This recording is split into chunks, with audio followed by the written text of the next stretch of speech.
నమస్తే SR7 TV news కి స్వాగతం. తిరుపతి జిల్లా బిఎన్ కండ్రింగ మండల కేంద్రంలో ఉన్న శ్రీనివాస్ తేజ విద్యా సంస్థల 30వ వార్షికోత్సవం ఎంతో వైభవంగా నిర్వహించబడింది.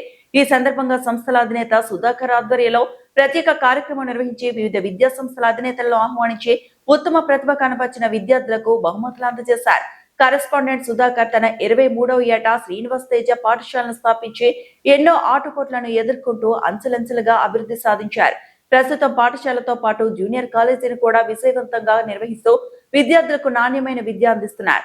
ఈ సందర్భంగా జూనియర్ కాలేజీలో అత్యుత్తమ ప్రతిభ కనబర్చిన విద్యార్థులను ప్రత్యేకంగా అభినందించారు. ఈ సందర్భంగా మాట్లాడుతూ సుధాకర్ తన విజయ ప్రయాణాన్ని గుర్తు చేసుకున్నారు.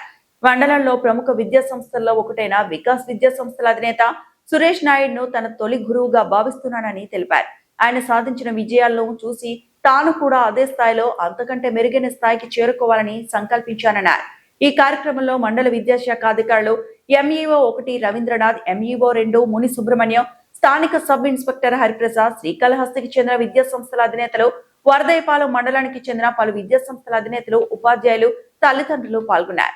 SR7 TV news channel reporter B Ramachandraiah. Invite our state Apsa Democratic Convener Sri Mallela Srinivasrao garu from Vijayawada, please.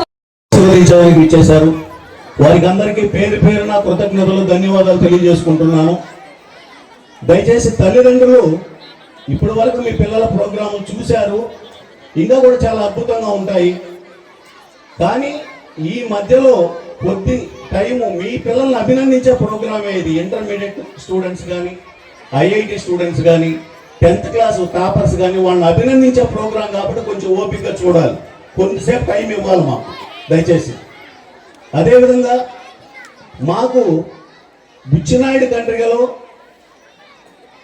Dynamic officer మా sub inspector of police Hariprasad sir గారికి కృతజ్ఞతలు తెలియజేసుకుంటున్నాను. మాకు ఎంతో ఇష్టమైనటువంటి మా MEOలు ఇద్దరు నిజంగా MEOలు అంటే ఇలా ఉండాలి అనిపించేటటువంటి గొప్ప మనసుండే వ్యక్తులు. ఎందుకంటే 10 సంవత్సరాల నుంచి నేను మా రవీంద్ర సార్ని చూస్తున్నాను. అదేలాగా ఈ మధ్య MEO 2గా విచ్చేసినటువంటి ముని సుబ్రహ్మణ్యం సార్ని చూస్తున్నాను. ఇద్దరిద్దరు ఒకరికొకరు వర్క్లో పోటీ పడేటటువంటి వ్యక్తులు, ఏ మాత్రం కాంప్రమైజ్ కారు వాళ్ళు. వారు వచ్చినప్పటి నుంచి మాకు అసలు ఇన్స్టిట్యూషన్లో రికార్డు పరంగా తెలియని విషయాలు చాలా తెలుసుకున్నాం, చాలా నేర్పించారు కూడా, చాలా ఓపికగా నేర్పించారు కూడా. వారికి నిజంగా కూడా సభాముఖంగా కృతజ్ఞతలు, ధన్యవాదాలు తెలియజేసుకుంటున్నాను సార్. అదేలాగా నేను సర్వీస్లో చేయని 1 సంవత్సరం పెట్టున్నాను గవర్నమెంట్ సర్వీస్ చేయను. నా సర్వీస్ కంటే 1 సంవత్సరం తక్కువ, నాకంటే చిన్నవాడు. కానీ అది ఇందాక చెప్పాడుగా, చిన్న వయసులోనే నేను పెట్టి సాధించానంటే పట్టుదల ఉంటే ఎవరైనా సాధించలేము కానీ ఒక నిదర్శనం. పట్టుదల ఉండాలి, మనం ఇది సాధించాలా అనుకుంటే చెయ్యలేని ఏదీ లేదు, ఏదైనా సాధించవచ్చు అన్నమాట. ఫస్ట్ ఆ సంకల్పం అనేది ఉండాలి.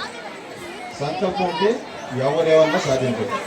సో మీరందరూ కూడా మరి వారి దర్శకత్వంలో, వారి యొక్క డైరెక్షన్లో ఇంకా బాగా అభివృద్ధి చెందాలని, ఈ ఇన్స్టిట్యూట్ కూడా అభివృద్ధి చెందాలని కోరుకుంటూ, ఎందుకంటే టైం లేదు ఆల్రెడీ.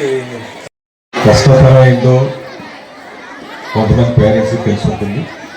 అలాగే ఈనాటి 30వ వార్షికోత్సవానికి ఇచ్చేసిన తల్లిదండ్రులందరికీ, బుచ్చినాయుడు తండ్రికి సంబంధించిన, అలాగే శ్రీనివాస్ తేజ స్కూల్కి సంబంధించిన తల్లిదండ్రులందరికీ, అలాగే చిన్నారులు ఈరోజు వార్షికోత్సవం జరుపుకుంటున్న స్కూల్ విద్యార్థులు, అలాగే జూనియర్ కాలేజీ విద్యార్థులకి, మరి ముఖ్యంగా ఈరోజు ప్రతిష్టాకరమైన ప్రభుత్వ వ్యవస్థ పోటీ పడుతూ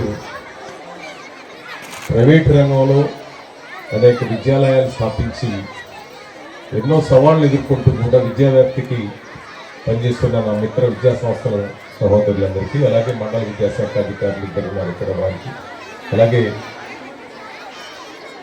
నిరంతరం మన రక్షణ కోసం పాటుపడుతున్న సబ్ ఇన్స్పెక్టర్ ఆఫ్ పోలీస్ వారికి, అలాగే మీడియా మిత్రులకి, మరీ మిత్రుడు నా మిత్రుడు సుధాకర్ గారికి, ఎందుకంటే దార్శనికుడు అని చెప్పి వారు MEO గారు చెప్పారు.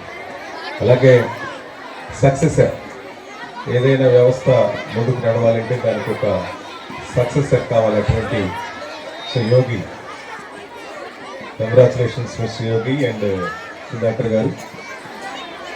మరి ఈ జర్నీ ఇంకా అద్భుతంగా కొనసాగాలి అని అంటే తప్పనిసరిగా ఇంకా ఇంకా కష్టపడాల్సిన అవసరం ఉంది. అలాగే పేరెంట్స్ కూడా, ముఖ్యంగా తల్లిదండ్రులకి చాలా దూరం నుంచి వచ్చినప్పటికీ కూడా మీ అందరితో మాట్లాడే తప్పును తప్పు అని దండించండి, మంచి నేర్పించండి, సొసైటీకి మంచి జరుగుతుంది. మీ అబ్బాయి మీ కుటుంబం నుంచే మంచి చెడ్డలు నేర్చుకొని బయటికి రావాలి. స్కూల్లోకి వస్తే ఎలాగో టీచర్లు నేర్పిస్తారు. ఒక మట్టిలోని మాణిక్యాన్ని తయారు చేసే ఒక మంచి విద్యాలయాలు దేవాలయాలతో సమానం. దయచేసి గురువులు ఏదైతే ఇక్కడ నేర్పించి పంపిస్తున్నారో, తల్లిదండ్రులుగా మన బాధ్యత పిల్లలు ఏం చేస్తున్నారు అనేది కాస్త ఇప్పుడు పెరుగుతున్నటువంటి ఆన్లైన్ ఏదైతే నెట్వర్క్ మన అరచేతిలో ఉందో, మీ మొబైల్లో ఏం జరుగుతున్నది, పిల్లలు ఏం చేస్తున్నది కాస్త గమనిస్తూ ఉండండి. పొరపాట్లు తప్పులు జరగకుండా చూసుకోండి. పిల్లల్ని క్రమశిక్షణతో పెంచే విధంగా చేస్తే మీ కుటుంబంతో పాటు గ్రామం బాగుపడుతుంది, గ్రామంతో పాటు మన దేశం బాగుంటుందని ఒక చిన్న సలహా మీకు ఇస్తూ